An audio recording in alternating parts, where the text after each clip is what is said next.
recordingnya biar paham. Bismillahirrahmanirrahim. Assalamualaikum warahmatullahi wabarakatuh. Kelas TKP malam ini ya bersama saya Amil Fitrianda, kita belajar tentang anti radikalisme. Nah, kita belajar tentang anti radikalisme. Tentu saja ini salah satu materi yang bagi sebagian orang agak sedikit sulit ya. Alasannya kenapa? Karena banyak orang tidak memahami apa itu radikalisme. Jadi kalau nggak tahu radikalisme, maka orang agak sulit untuk bisa anti terhadap sesuatu yang dia tidak ketahui. Nah, sekarang kita jabarkan dulu apa itu radikalisme. Saya akan menunjukkan beberapa sikap yang menurut orang itu adalah radikal. Nah, beberapa sikap-sikap radikalisme. Kita lihat sikap radikalisme. Ada beberapa sikap radikalisme. Yang pertama adalah satu, orang yang tidak menerima perbedaan.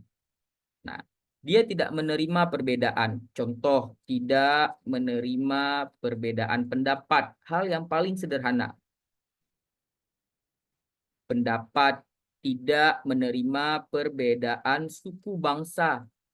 Jadi dia tidak menerima nih kalau ada orang yang berbeda-beda suku bangsa. Contoh misalnya ketika ada orang Jawa hidup bersama dengan orang Minang misalnya. Ada satu orang Jawa ini tidak mau tinggal tetanggaan dengan orang Minang tersebut. Nah, berarti kan dia tidak menerima perbedaan suku bangsa. Contoh ya contoh. Itu cuma contoh. Atau sebaliknya, misalnya orang Minang ini tidak mau berdampingan hidup dengan orang Jawa. Nah, itu contoh dari radikal, perbedaan suku bangsa yang tidak diterima oleh mereka. Perbedaan pendapat, perbedaan suku bangsa, perbedaan agama, jadi tidak menerima hal tersebut. Nah, akan menimbulkan sikap-sikap apa? Sikap-sikap intoleran. Intoleran, misalnya ketika kita tinggal bersama dengan suku bangsa yang berbeda dengan kita tidak mengizinkan mereka yang berbeda dengan kita itu untuk melakukan hal-hal yang menjadi hak mereka. Misalnya, kita tidak mengizinkan mereka untuk bekerja di tempat kita, misalnya. Nah, itu kan bentuk intoleran. Kita tidak mengizinkan mereka menjalankan kegiatan-kegiatan yang terkait dengan suku bangsa mereka, misalnya menjalankan perkawinan sesuai dengan adat istiadat mereka, misalnya. Nah, itu bentuk dari intoleran. Timbul sikap intoleran, diskriminasi. Nah, sikap-sikap diskriminatif, sikap-sikap yang sifatnya adalah mengabaikan orang-orang yang berbeda dengan kita. Nah, timbul sikap-sikap itu disebut dengan radikal, intoleran, diskriminatif,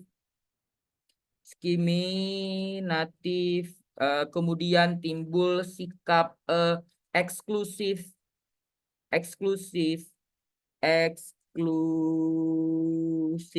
Apa disebut dengan sikap eksklusif? Sikap eksklusif itu adalah orang yang hanya ingin hidup dan tinggal bersama dengan orang-orang yang menurut dia sama dengan dia, yang memiliki pandangan yang sama dengan dia, yang memiliki suku bangsa yang sama dengan dia, yang beragama sama dengan dia, yang beradat dan istiadat sama dengan dia. Jadi dia hanya mau hidup bersama orang-orang tersebut. Nah, itu disebut dengan eksklusif dan itu tidak boleh. Itu radikal namanya. Nah, timbul sikap-sikap tiga hal di bawah ini. Ya, mengasingkan diri dengan orang lain, tidak bersatu, jadi dia melanggar sila ketiga, tidak mau bersatu dengan orang, tidak mau berbaur dengan orang, tidak mau bergaul dengan orang yang berbeda dengan dia. Nah, itu adalah sikap radikal. Nah, yang kedua adalah orang yang radikal itu dia tidak mengikuti dan menjalani hal-hal yang sudah disepakati. Ada hal-hal yang sudah kita sepakati dalam kehidupan kita. Misal, aturan yang sudah diputuskan oleh pemerintah. Pemerintah membuat sebuah aturan dan sudah diputuskan, sudah diketuk palu, diterapkan. Jadi harus diikuti. Nah, sementara orang-orang yang tidak mengikuti hal-hal yang sudah disepakati, tidak ikut aturan dia. Nah, itu dia radikal. Dia tidak ikut, contoh, dia tidak menjalani nilai-nilai Pancasila. itu radikal. Orang yang tidak menjalani nilai-nilai Pancasila itu radikal. Pancasila. Tidak NKRI. Tidak ingin bersatu dengan Negara Kesatuan Republik Indonesia. Itu radikal. Nah, jadi tidak ikut aturan, tidak menjalani Pancasila, tidak NKRI, tidak menjalani hal-hal yang sudah ditetapkan di undang-undang.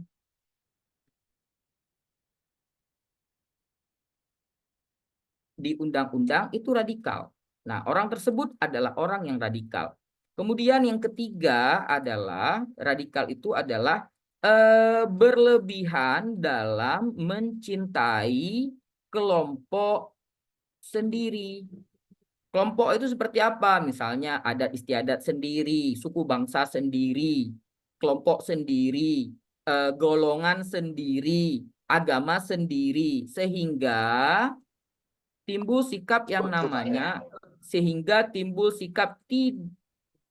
tidak menghargai orang lain yang berbeda karena terlalu mencintai diri sendiri. Kalau dalam kalau dalam istilah TWK itu ada yang nama chauvinisme kalau dalam bahasa TWK-nya, ya, orang yang dia nasionalismenya tinggi tapi membenci orang lain. Nah, itu tidak boleh, radikal. Akan timbul sikap yang namanya fanatik nanti. Fanatik itu dia merasa paling benar sehingga yang lain dianggap salah. Ketika menganggap orang lain salah akan timbul sikap-sikap seperti tadi, intoleran, radikal dan lain sebagainya. Itu adalah sikap-sikap radikal.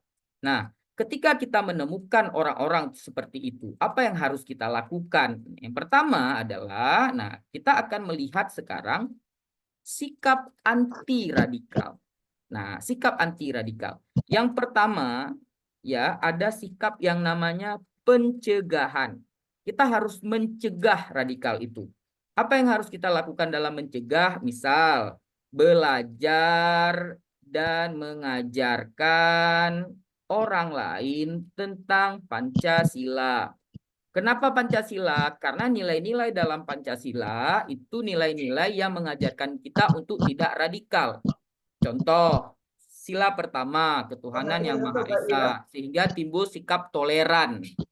Nah, itu pencegahan kita, belajar dan mengajarkan orang lain tentang Pancasila. Mencari tahu, ya, mencari tahu informasi tentang penyebaran radikal, perkembangan radikal, sehingga kita bisa mencegahnya. Ya, apalagi cara-cara kita mencegah supaya tidak berkembangnya radikal. Yang masalah pegahan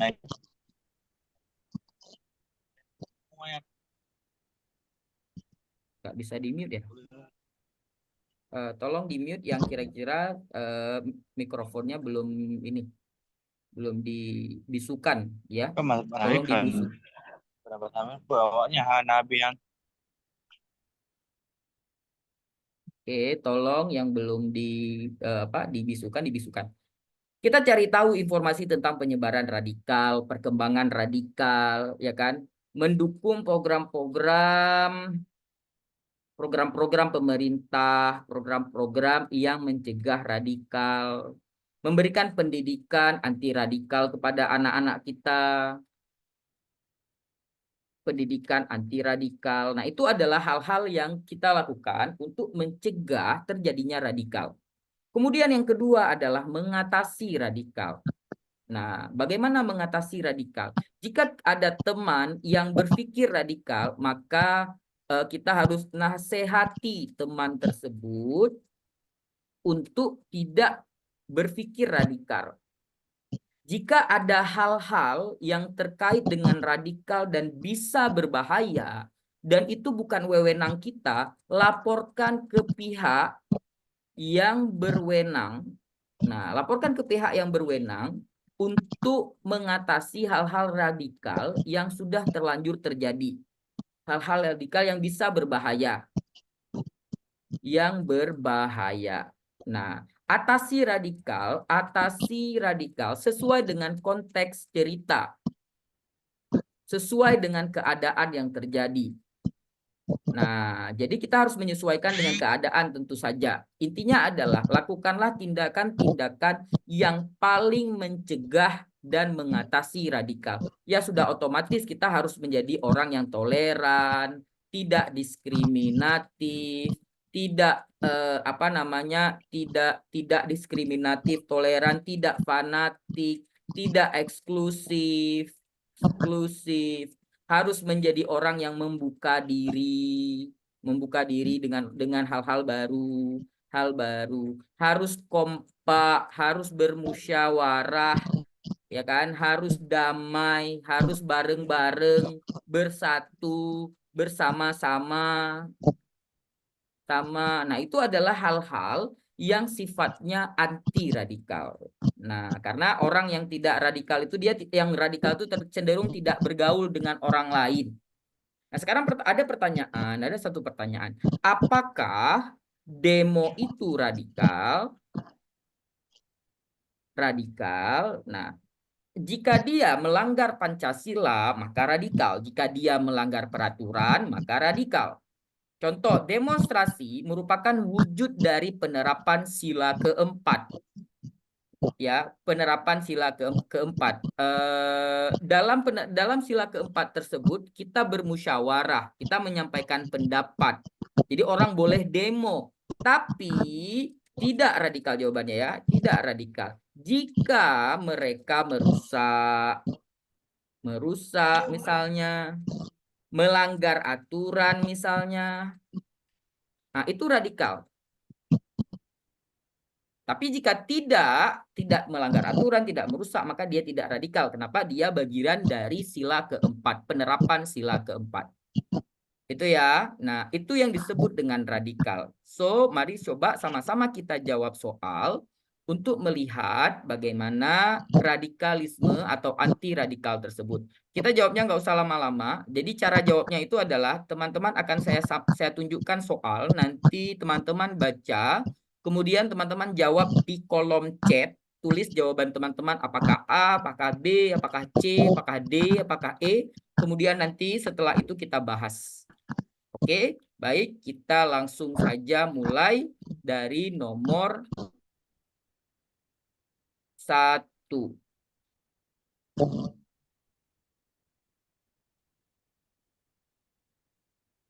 Oke, silakan teman-teman jawab soal nomor 43.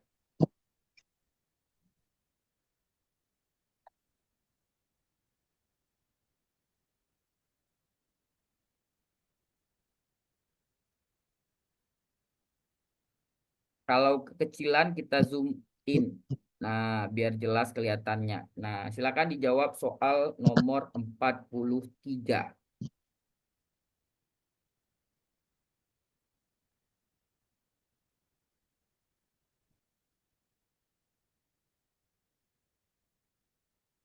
Silakan dijawab soal nomor 43. Jawabnya di kolom chat.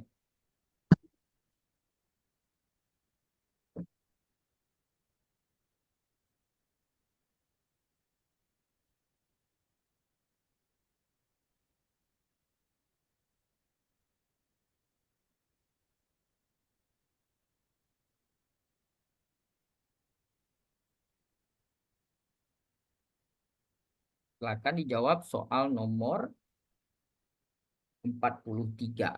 Ini nomornya acak-acak ya, karena saya mengambil soalnya dari berbagai macam sumber. So, silakan dijawab teman-teman sekalian.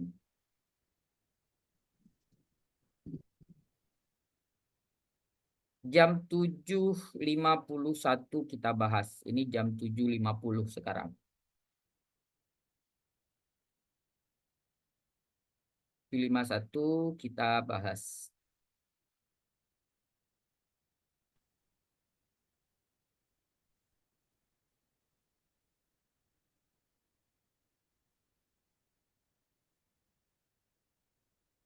Bagaimana? Ada yang jawab? Jawab di kolom chat teman-teman sekalian.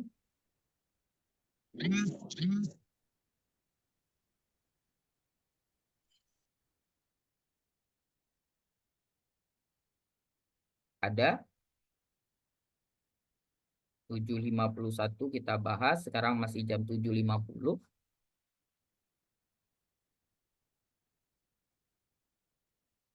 Oke. Jam sudah menunjukkan jam 7.51. Kita bahas.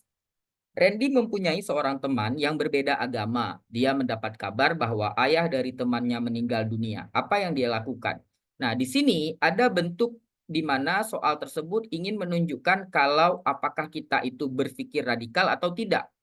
Nah, orang yang berbeda agama dengan kita tetap harus menghargai dan menghormati orang tersebut sebagai sebuah bentuk anti radikal, toleransi kita terhadap dia. Jadi, orang tua dari kawannya yang berbeda agama tersebut meninggal dunia. Apa yang harus kita lakukan? Tunjukkan tindakan-tindakan yang toleran. Mendoakan itu toleran, bagus. Nah, tapi mari kita lihat mana yang lebih toleran. Apakah hanya mendoakan atau melayat? Melayat lebih toleran. Kenapa? Karena kita datang langsung di situ. Meskipun tidak ada kata mendoakan, ya kan? Melayat itu merupakan bentuk di mana kita sudah toleransi. Kita datangi, kita hibur teman kita. Tidak hanya sekedar mendoakan. Kenapa mendoakan itu kurang toleran daripada melayat? Karena mendoakan itu kita tidak bertemu langsung dengan orangnya. Nah, jadi dalam anti radikal ini ada unsur-unsur sosialnya sedikit. Nah, kita harus ada sedikit effort atau usaha yang kita tunjukkan untuk menghormati dan menghargai orang lain. A dengan B lebih bagus B. Nah, sekarang kita lihat B dengan C. Kalau B dia melayat, dia mendoakan, terus memberikan dana yang terkumpul dari teman-teman.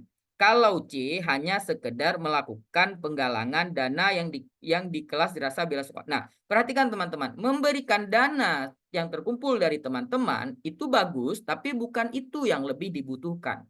Yang lebih dibutuhkan adalah kita datang melayat. Itu lebih dibutuhkan dalam ketika kita mendengarkan ada orang yang meninggal dunia. Orang meninggal dunia apa yang dilakukan? Melayat, bukan mengumpulkan dana. B lebih bagus daripada C. B lebih bagus daripada D. Kenapa? Karena D ini kita tidak datang langsung di situ. E, pergi ke rumah temannya untuk mengantarkan dana yang terkumpul sebagai amanat dari teman-teman yang lain. Nah, E ini 4. Nah, E lebih bagus daripada D. Kalau C hanya melakukan penggalangan dana, tidak mendatang ke situ. So, 5 ada di B, E 4, ya, 3 ada di C, 2 ada di A, 1 ada di D. Nah, kenapa satunya ada di D? Karena dia tidak bergerak sendiri. Dia menyuruh orang lain untuk bergerak. Nah, oke. Nah, ini bentar ya. Sepertinya soal ini harus saya simpan dulu ke dalam bentuk PDF. Baru kita lebih mudah bahasnya. Sehingga nanti lebih gampang kita coret-coret. Bentar ya. Kita save dulu soal ini dalam bentuk PDF. Anti radikalisme platinum. Soal dan materi. Nah, bentar ya teman-teman.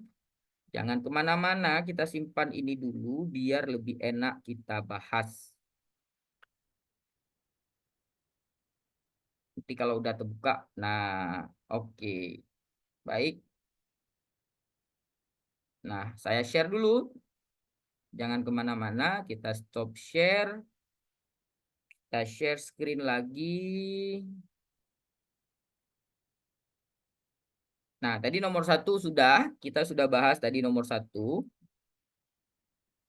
Nah, nomor 1 tadi jawaban 5 ada di B, 4 ada di E, 3 ada di C, lebih effort 3 daripada hanya mendoakan. 2, 1. Nah, 1 karena dia nyuruh kawan-kawan, bukan dia yang langsung melakukan. Nah, kita lanjutkan ke nomor 39. Nah, pilihlah tindakan yang anti radikalisme. 170 kita coba. 170. Silakan teman-teman untuk dijawab soal nomor 39. Silakan.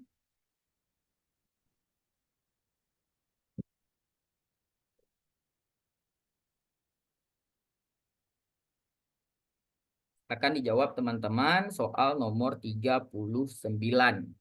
Ini pukul menunjukkan jam 7.56. Jam 7.58 kita bahas.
Oke, 7.57 sekarang 7.58 kita bahas.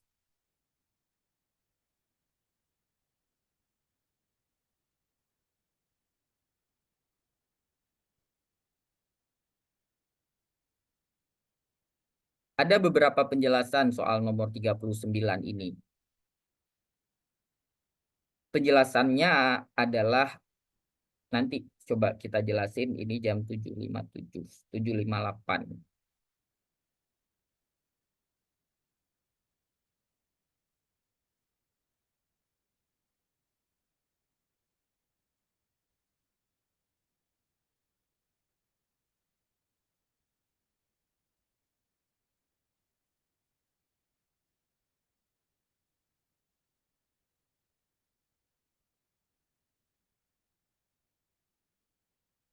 Oke, pukul sudah menunjukkan jam 7.58. Berikut penjelasannya. Yang pertama adalah bentuk toleransi. Nah, bentuk toleransi. Toleransi itu apa? Kalau ada yang mau beribadah, jika ada yang ingin beribadah, jangan dipersulit. Jangan dipersulit. Jangan dibikin susah, diizinkan. Ya, diizinkan, dipermudah, diberikan hak-haknya. Nah, jika ibadahnya mengganggu orang lain, usahakan ingatkan dia supaya tidak mengganggu orang lain.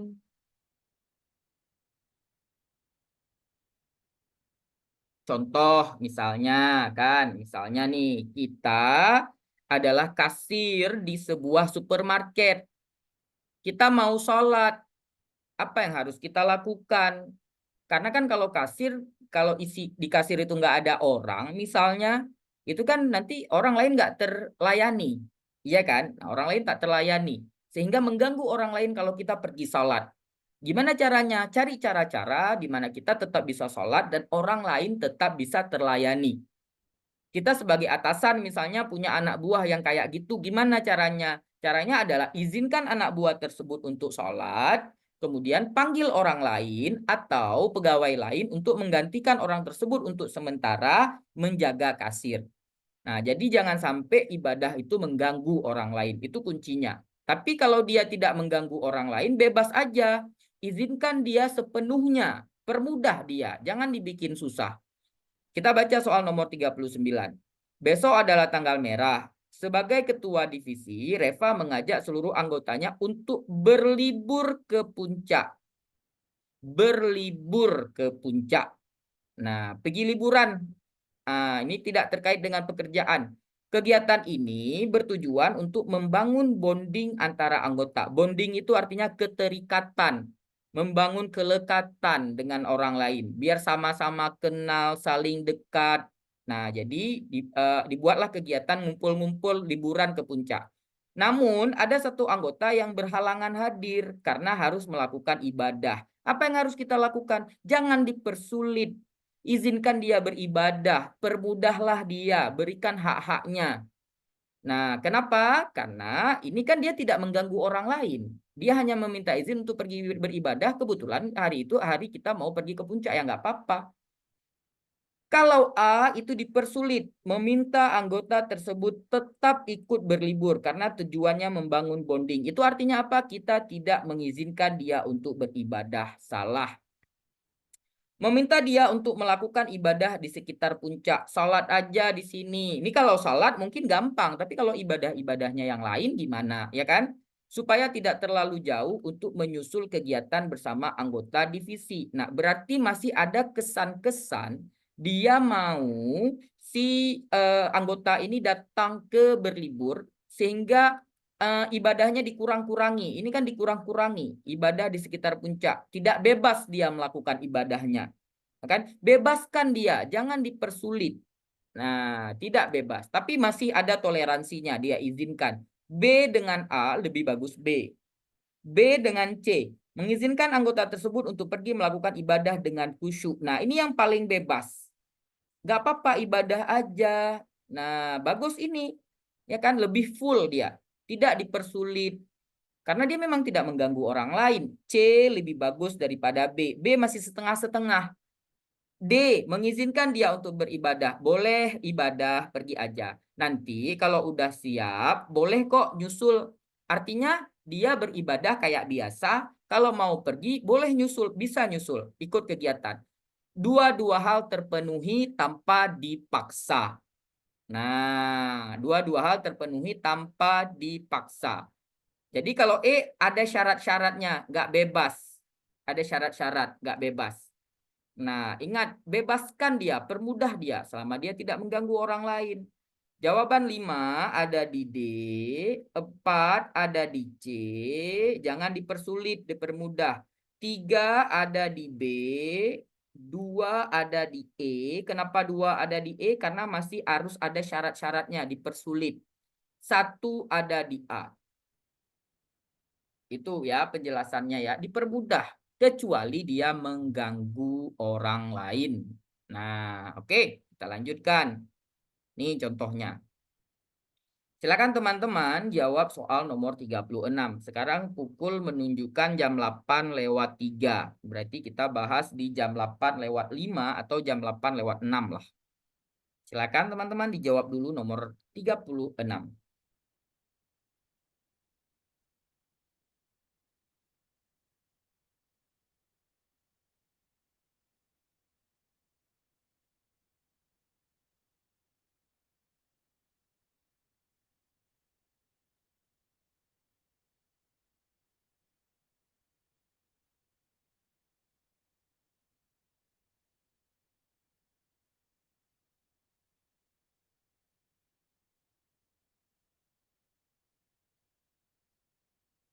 Pukul 8 lewat 5 kita bahas ya teman-teman sekalian. Ini waktu untuk sesi pertama itu sekitar 6 menit lagi. Usahakan kita habis soal 36 ini, kita bisa bahas satu soal lagi. Ada lagi yang ingin jawab? Oke, kita jawab. Kita ini jam 5 menitnya menunjukkan 5.52. Jam 8 lewat 5 kita bahas. Ada lagi yang mau menjawab? Kalau nggak ada lagi langsung aja. Kalau nggak kita bahas. 10, 9, oke kita bahas. Dania pergi ke supermarket, beli buah-buahan. Karena hari ini adalah hari Minggu, maka harus mengantri untuk membayar. Saat mengantri, tiba-tiba ada orang menyerobot antrian dengan alasan, nah perhatikan, dia terburu-buru mau melakukan kegiatan keagamaan. Kalau seandainya kita di Dania, nah kan, terus di belakang kita ada dia nih. Di belakang kita ada dia. Dia minta tukeran sama kita. Posisi dia minta tukeran sama. Minta tukeran. Itu Dania boleh izinkan. Oh boleh nggak apa-apa Bapak duluan aja. Boleh. Kalau dia minta izin baik-baik, boleh kita izinkan. Tapi ketika dia menyerobot antrian, itu kan sudah mulai mengganggu orang lain kan. Ingat, agama tidak boleh mengganggu orang lain. Karena kalau sudah mengganggu orang lain, berarti kita tidak punya sikap menghormati dan menghargai orang lain. Tidak menghargai dan menghormati orang lain bagian dari radikal. Maka Dania tidak boleh mengizinkan bapak tersebut. Nggak apa-apa Pak, biarin aja. Maklum, nggak boleh. Ini nilainya 1. Nggak boleh. Ya, ini nilainya 1. Tidak boleh menyerobot. Nah, so apa yang harus dilakukan? Jawabannya ada di A, 5-nya. Mendekatinya, meminta secara baik-baik agar orang tersebut membayar belanjaan sesuai dengan antriannya. Ya, nggak boleh dibiarkan. Ingat tadi saya bilang, kuncinya ada di bagian kalau dia sudah melanggar aturan, itu tidak boleh. Kalau dia sudah mulai mengganggu orang lain, itu tidak boleh. Kenapa? Karena sudah tidak menghargai dan menghormati orang lain. Paham ya? Nah, walaupun kita mau sholat, mau beribadah lain apa-apa, jangan sampai mengganggu orang lain. Kalau ada sudah mulai mengganggu orang lain, berarti dia sudah masuk ke dalam radikal. Kenapa? Karena kita hanya mau mengutamakan diri kita sendiri, tidak mengutamakan orang lain. C justru nilainya 5. Paham ya? Nah, bagaimana cara yang lain untuk mencegah orang tersebut supaya menghargai orang lain? Nah, jawabannya adalah E. Ya, ini jawaban 4, 3, 2. Nah, jangan sampai petugas keamanan, jangan sampai sanksi, itu terlalu jauh. Cukup kita ngomong aja ke orang tersebut atau ajak orang-orang lain untuk tidak menghalangi dia menyerobot antrian. Kenapa? Karena dia melanggar aturan. Ya, karena dia melanggar aturan. Ingat, jangan sampai melanggar aturan dan jangan sampai mengganggu orang lain.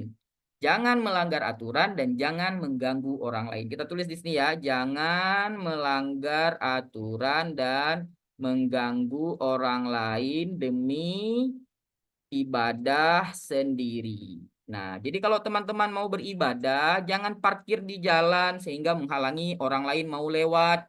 Ada tuh orang mau pergi sholat di masjid, mobil diparkirin di tengah jalan, orang nggak bisa lewat sehingga jalanan macet. Itu nggak boleh. Itu radikal. Itu radikal. Kenapa kita demi diri kita sendiri, kita tidak menghargai hak-hak orang lain. Itu nggak boleh. Nah, sekarang kita coba lihat nomor 33. Nah, silakan teman-teman dijawab dulu soal nomor 33 ini. Dijawab terlebih dahulu. Nanti sesi kedua kita bahas. Ini belum sesi kedua lagi. Sesi kedua kita bahas. Pas nih waktunya 2 menit. Saya tutup. Kita mulai sesi kedua. Kemudian kita bahas.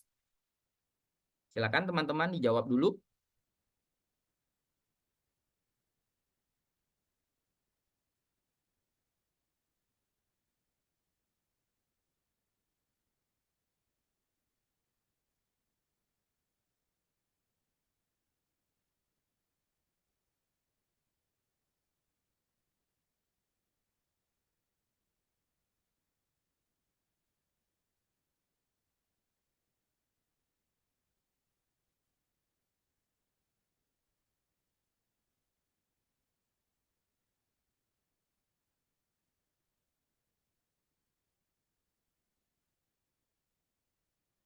Oke. Good. Very good. Nah, waktunya sudah habis. Kurang dari 1 menit lagi. Jadi kalau kita bahas agak sedikit ini, agak sedikit nanggung. Tapi nggak apa-apa, coba kita baca soalnya. Rania mempunyai seorang teman kosan, hampir setiap weekend selalu ada yang berkunjung kosan temannya. Pada hari ini ada orang yang tampak mencurigakan karena memakai atribut radikal. Ingat, harus mencegah. Nah, kita harus mencegah hal ini supaya tidak semakin buruk terjadi. Nah, kita akan bahas di sesi kedua. Jangan kemana-mana. Nomor 33 akan kita bahas. Saya tutup sesi pertama ini. Assalamualaikum warahmatullahi wabarakatuh. Jangan kemana-mana. Ini langsung kita bahas terus ya. Sesi kedua. Sampai ketemu di sesi kedua. Saya end-kan terlebih dahulu.